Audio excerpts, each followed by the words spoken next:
তাৰপিছত আপোনালোকৰ এটা অনুৰোধ আছিল যে যিখন পাৰ্ক আছে পাৰ্কখনতো আমি দুদিন আগতে এটা ইনচিডেণ্ট দেখিছিলো তাৰ ৱালত কিছুমান অপ্ৰীতিকৰ কথা লিখা আছিল সেইটো এতিয়াও আমাৰ পুলিচৰ তৰফৰ পৰা আমি ভেৰিফিকেশ্যন কৰি আছো কিন্তু সেই পাৰ্কখনৰ ওপৰতো আমি আজি 3টা বজাত এখন মিটিং দিছো য'ত আমি আমাৰ ধুবুৰী জিলাৰ যিসকল সিনিয়ৰ সিটিজেন আছে বা গণ্যমান্য ব্যক্তিসকল আছে বা আমাৰ মানে ইম্পৰ্টেণ্ট লোকসকল আছে তেওঁলোকক আমি মাতি পঠিয়াইছো আৰু মই ইয়াত যিখিনি মানুহ আছে তেওঁলোকৰ পৰা 4জন মানুহক বিচাৰিছো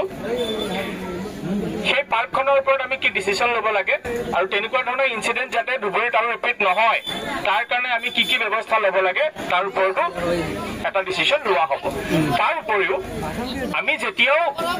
এনেকুৱা ফেষ্টিভেল কিছুমান আহে আমাৰ ফালৰ পৰা কিছুমান SOP আমি জাৰি কৰোঁ যেনেকৈ চাপ'জ এনেকুৱা কিছুমান বস্তু যদি হয় তেতিয়াহ'লে সেইটো তেওঁলোকে ঘৰতে চাইণ্টিফিক ৱেত ডিছপ'জ কৰিব লাগে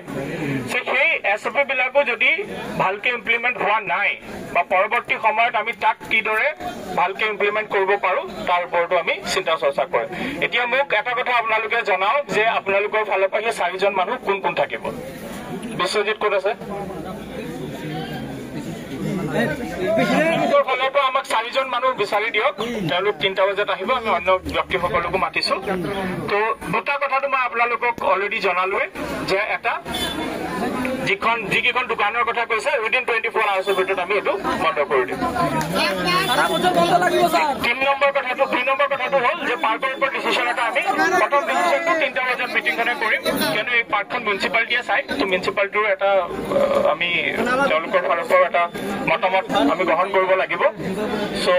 মষ্ট প্ৰবেবলি সেইটো আপোনালোকৰ ফেভাৰতে যাব বুলি মই এতিয়ালৈকে ভাবিছো কিন্তু তথাপিতো সেই বস্তুটো আমি এবাৰ চালি জাৰি চাই ল'ব লাগিব আৰু 4জন মানুহ 3টা বজাৰ মিটিংখনত আপোনালোক কোন কোন থাকিব সেইটো মোক এবাৰ জনাই দিব